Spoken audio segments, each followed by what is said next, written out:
প্রবাসে ঘাম ছড়িয়ে দেশে টাকা পাঠাচ্ছেন লাখো বাংলাদেশি। রেমিটেন্স বলে পরিচিত সেই টাকায় চলছে সংসার, সন্তানের পড়াশোনা, মিটছে চিকিৎসা সহ নিত্যদিনের প্রয়োজন। কিন্তু প্রশ্ন হলো, রেমিটেন্সের পুরোটা যদি আজকের খরচেই শেষ হয়ে যায়, তাহলে আগামী দিনের নিরাপত্তা কোথায়?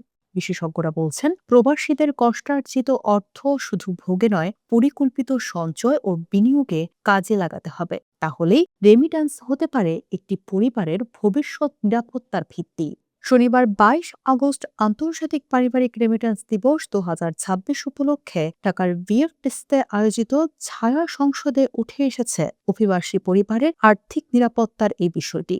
ডিবেট ফর ডেমোক্রেসি ও আইওএম বাংলাদেশের যৌথ উদ্যোগে ইউরোপীয় ইউনিয়নের সহযোগিতায় আয়োজিত এই অনুষ্ঠানের মূল আলোচনাই ছিল অভিবাসী পরিবারের সুরক্ষায় রেমিট্যান্সের বিনিয়োগ কৌশল। Also for the future you want to build for Bangladesh. When we speak about remittance, we are speaking much more than about money. We are speaking about the hope. আয়োজকদের মতে, রেমিট্যান্স শুধু দেশের বৈদেশিক মুদ্রার যোগানই বাড়ায় না, বদলে দেয় একটি পরিবারের জীবনমানও। তবে ভবিষ্যৎ নিশ্চিত করতে প্রয়োজন সঠিক পরিকল্পনা। শিক্ষা, ছোট ব্যবসা, কৃষি কিংবা অন্যান্য উৎপাদনশীল খাতে বিনিয়োগ বাড়াতে পারলে প্রবাসী পরিবারের নির্ভরতা কমবে, তৈরি হবে নিজস্ব আয়ের উৎস। এই যে আমাদের রেমিটেন্স যোদ্ধারা আমাদের গ্রামীণ অর্থনীতিকে শক্তিশালী করছে, তার জন্য কিন্তু আমি মনে করি বাংলাদেশের অর্থনীতি অবদানের কথা রাষ্ট্র সরকার কেউ কিন্তু তাদেরকে বলতে পারবে না।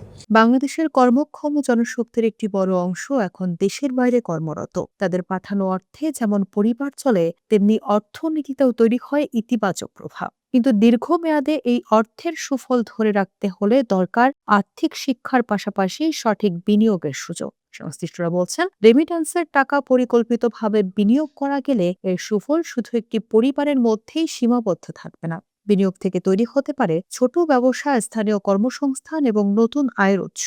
ফলে শক্তিশালী হবে স্থানীয় অর্থনীতি, কমবে বেকারত্ব, আর ভবিষ্যৎ প্রজন্মের জন্য তৈরি হবে নতুন সম্ভাবনা। একটা জিনিস যেটা আপনারাও হাইলাইট করেছেন, এটা খালি কিন্তু টাকার ব্যাপার না, এটা কিন্তু খালি 30 বিলিয়ন ইউএস ডলার যেটা লাস্ট ইয়ারে এসেছিল এটার ব্যাপার না। এটার পিছনে মানুষ আছে, এটার পিছনে মানুষদের পরিবার আছে।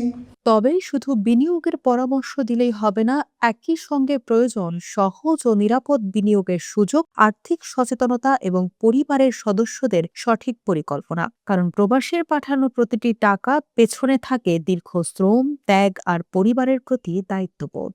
তাই রেমিট্যান্সের অর্থ যেন মাস শেষে খরচ হয়ে হারিয়ে না যায়, বরং হয়ে ওঠে ভবিষ্যৎ করার পুঁজি। সেই লক্ষ্যেই সচেতনতা বাড়ানোর তাগিদ সংশ্লিষ্টদের। আর তাই ছায়া সংসদে সরকারি ও বিরোধী দলের প্রতিনিধিত্বকারী শিক্ষার্থীদের বিতর্কের মধ্যে দিয়েও উঠে এসেছে একই বার্তা। আর তা হলো, রেমিট্যান্স শুধু আজকের সংসার চালাবে না, গড়ে তুলবে আগামী দিনের নিরাপদ পরিবার। প্রবাসীর পাঠানো অর্থে আজ চলছে একটি পরিবার, কিন্তু সেই অর্থ দিয়ে কি তৈরি হবে আগামী দিনের নিরাপত্তা, নাকি রেমিট্যান্সের বড় অংশ আজকের খরচেই শেষ হয়ে যাবে? এখন সেই সিদ্ধান্তই সবচেয়ে গুরুত্বপূর্ণ।